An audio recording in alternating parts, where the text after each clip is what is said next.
The Stars Give Back, an SNN special report. Bayan, tunay nga pong sa gitna ng trahedya, walang pinipili. Mayaman, mahirap, lalaki, babae, matanda, bata, pantay-pantay ang lahat na humaharap sa napakatinding peligro. Hindi natin minention ng gays. Kasi we just said, yeah, because ang dami, di ba? Yeah, gays. Chocolate. Yeah, right. Okay. Alright. Maraming salamat, Christy. Yes, I want to be politically correct. Of course. Okay. So, ang mga bakla at mga tomboy, Correct. kasama dyan, walang pinipili. Comedy actress, singer na si Kay Brosas, sa isang biglang pagkakataon, natagpuan ang sarili sa kanilang bubungan habang malakas na rumaragasa ang baha sa baba ng bahay. She tells her story now na. Mababakas pa rin hanggang ngayon ang pinsalang idinulot ng Bagyong Ondoy sa tirahan ng komedyanteng si Kay Brosas. May bahagi pa rin ang kanyang bahay ang magulo. Maputik ang bandang likuran at halos basa pa rin ang lahat ng kanyang mga gamit. Tanda ng nagdaang matinding baha. Ito kwarto ko. Ito malinis na. Ito yung nilinis.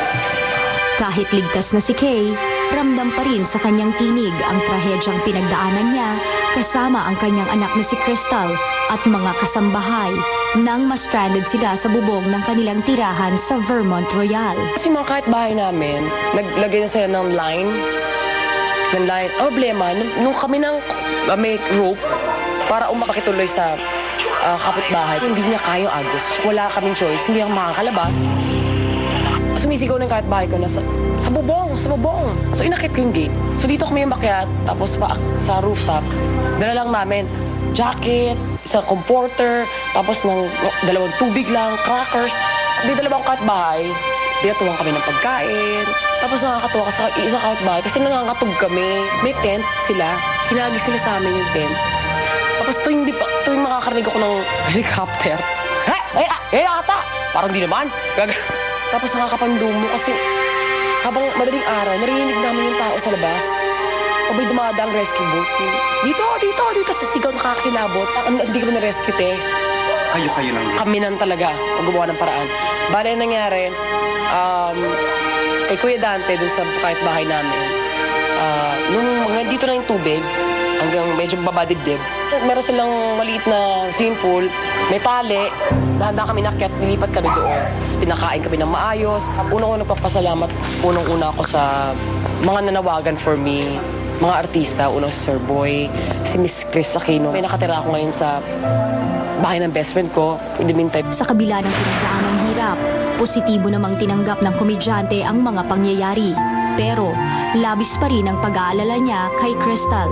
nakaka-tense kasi yung anak ko, siguro sobrang tagal namin sa tubig na, parang inatake siya ng hypothermia and very, very light. Kasi natulala siya ng 30 seconds, tapos nag-violet. Naisip ko, inaganisip na umakit ng tubig, kinuha ko yung pump, tapos lahat ng salbabida. Tapos, binigyan ko siya ng salbabida. Doon ako medyo nantigin puso kasi ako, gusto ko mag-panic. Hindi ko kayang panic kasi yung anak ko napaka-strong. Yung nga, sobrang nagkasata, nangangasul na pala, hindi ko alam.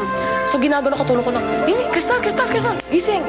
Kasi kailangan na umakyat. Doon ako na lulumo kasi yung anak ko, wala. Parang wala nangyari. Very, very strong. Nakakatakot ko baka biglang breakdown na hindi ko namalayan. So, titignan ko mabuti. Maituturing ang pananalanta ni Ondoy ay isang malaking dagok sa buhay. Hindi lamang kay Kay, kundi maging sa buong sambayanan. Pero sa kabila nito, may aral pa rin natutunan ang komedyante. Ang natutunan ko is talagang, iba talagang Pilipino. Iba yung bayanihan talaga. Kahit anong nangyari, lagi pa natin isipin na may bukas pa. At after may bukas pa, lovers in Paris. Ang tara yung segue ko. Okay, I love her. I love her too. Ay, and ang ganda ng fasad ng bahay ni Statuesca. May bukas pa. Ang ganda ng message niya. Very nice. Pagkatapos ng bukas pa, may bukas Lovers pa. in Paris. Correct. Okay. Oh boy, listen. Isa Okay, rin sa I will mga listen. nasalanta. Kailangan mahalin mo ng husto. Sandali nga, maikli lamang po. Dahil kay Ondoy, maraming bagay ang nababago. Hindi ba mga tao ngayon? Mula ngayon, nagmamahalan at mahal ko na si Jason Gainza. Salamat. Okay. Pero until when, I don't know. At least ngayon, mahal ko. O sige, kakaiba po talaga ang nangyari sa pamilya ni Jason sa gitna ng bagyo. Nang mas na-stranded siya pauwi ng Marikina, he had to sleep sa tabi ng isang, at least ATM. ATM, pero siguro hindi siya nakakapag-withdraw. Okay, panoorin Friend na natin. kita, Jason. Yeah, now na. Ang komedyanteng si Jason Ganza, isa rin sa mga celebrities na nakaranas ng hagupit ng Bagyong Ondoy. Last Saturday, labis ang pag-aalala ni Jason sa kanyang pamilya nang magsimulang tumaas ang tubig sa kanilang tirahan sa Don Abdon Homes, Santo Niño, Marikina. Lalo pa at nasa taping siya ng tiyagong akyat ng mga panahong iyon. Sa kwento ni Jason, agad siyang umuwi ng kanilang bahay matapos mapakap ang kanilang taping bandang alas 12 ng tanghali. Pinarada ko na lang sa PCS yung kotse ko eh. Tapos, nag-elate na kami ng kasama ko. Akala ko naman, yung pangkaraniwang bahala. Nakita namin yung bus talaga, yung bintana lang yung nakikita. Tapos, diretso na kami dito sa Santa Olan. Kasi may Santa Lucia. Pagdating ko sa Santa Lucia, hindi ba tatawidin namin yung ang lakas ng current naman.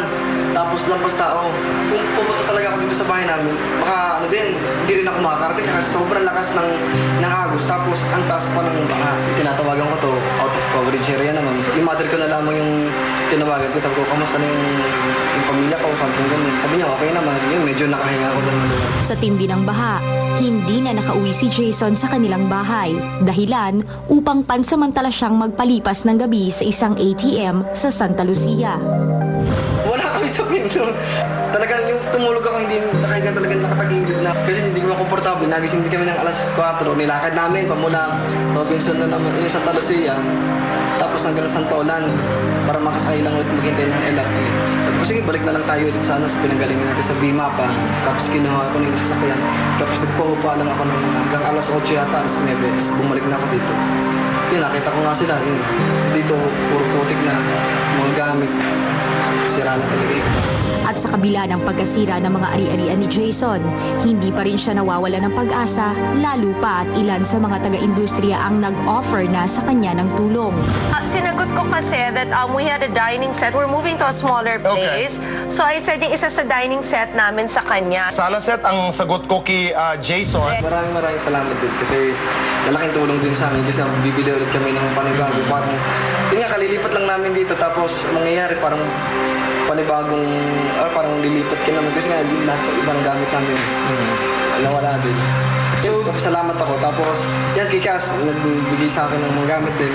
Tapos, yung Destiny, yung church namin, the Christian church na nag-offer talaga na kahit, sabi ko, kaya ko na naman, kaya naman namin, pero naariyan pa rin.